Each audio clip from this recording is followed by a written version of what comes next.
One thing that comes up in clinic all the time is comments around pelvic floor release not actually being supportive. And sometimes it's even actually caused a pain flare. In last week's video, I talked about why manual release isn't the only answer to long-term change when it comes to pelvic floor tightness.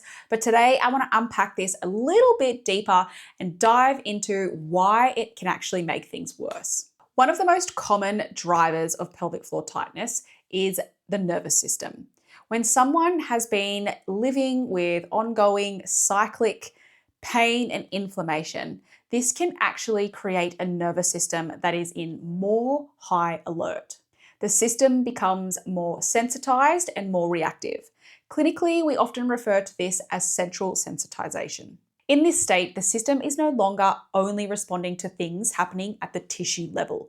It's responding to past experiences, unpredictability, anything that the body has learned to associate with pain or threat. Over time, the nervous system starts to prioritize protection. It becomes quicker to react and harder to settle down. As that happens, the body sits in this protective state, and muscles are affected by this. They start to sit at a higher resting tone, which generally means they're more active, they're a little bit on, they might feel a little bit tight. And they really struggle to relax and let go. This is often a whole body feeling and this sense of feeling on all the time. And this includes the pelvic floor, not because there's something wrong with the muscle, but because the system has learned this state of protection and guarding feels safe for the muscle. And this is why pelvic floor tightness can feel really challenging to see changes with, because it is now a response of the system it is within. The nervous system activity is driving the tightness. Now, in a body that is more sensitized, physical touch can often feel really, really uncomfortable for someone and often too much. Even techniques that are gentle and well-intended can overwhelm a body that feels like it's on high alert. So instead of calming things down, manual release work can actually do the opposite, and it can trigger a protective response, pain, symptoms, and feeling a lot worse than what it did prior to having the manual release done.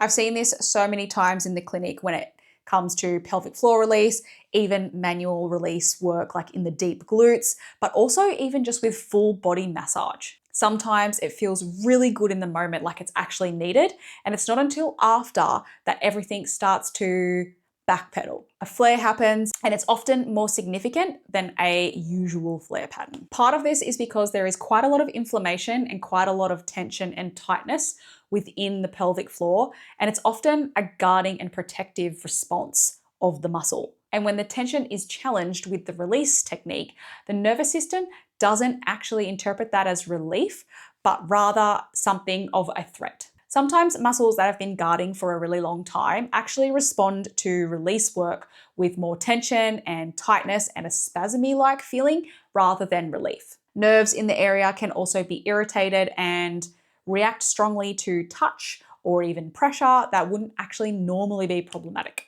Now, because there's quite a strong communication pathway between organs and muscles and the nervous system, we can often get a lot of referral-based pain just based on shared pathways. And this is why sometimes there is more of a full body response and pain is widespread rather than just at the site of where the muscle release was actually done. So a lot of people who have had pelvic floor release that's created a pain response often have quite a heightened pain response that feels like global. It's not just in the pelvic floor, but around the pelvis, in the hips, in the low back, a little bit maybe in the abdomen and even down the legs. Usually this signifies that the manual release work might not be necessarily wrong. It's just not done at the right time in the journey of recovery for the person. The body isn't quite ready for that level of release yet. So if pelvic floor release isn't the right entry point, then what actually is? When the nervous system is highly sensitive, pelvic floor relaxation has to be achieved without any physical touch. Maybe introduced later, but initially it's a lot more about muscular control. For me and my programs, I work a lot through the nervous system and reducing that drive, We look at management strategies around breath work. We look at teaching what pelvic floor actually feels like to relax and contract, and even indirectly addressing tension that might be coming from tightness in the hips, tightness in the back of the pelvis or in the glutes, and even tightness within the inner thighs. All of that can feed into pelvic floor tension.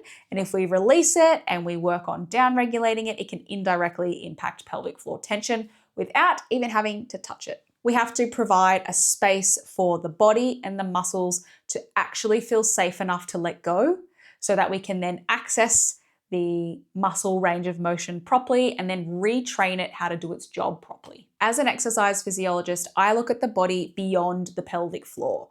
We must take a whole body approach and understand where the entry point is to rehab and where manual therapy can be introduced safely and successfully and not actually cause a pain flare. It is very important that we find that entry point and understand that the body is ready for this rather than assume any release work will actually be beneficial for the person. Now, over the last couple of episodes, I have talked about the nervous system so much, and it is extremely important when it comes to managing pain, any pain related to any health condition, but especially for those with endometriosis. But in the next episode, I want to dive further down into nervous system education. I want you to understand much more about this because it is such an important part of managing your symptoms. So if you like this content and you want to learn more about how exercise fits into women's health, in particular when it comes to healthcare conditions or phases of the female life cycle, make sure you subscribe because I upload videos every week to teach you about healthcare approach with exercise rather than fitness approach. See you in the next one. Bye.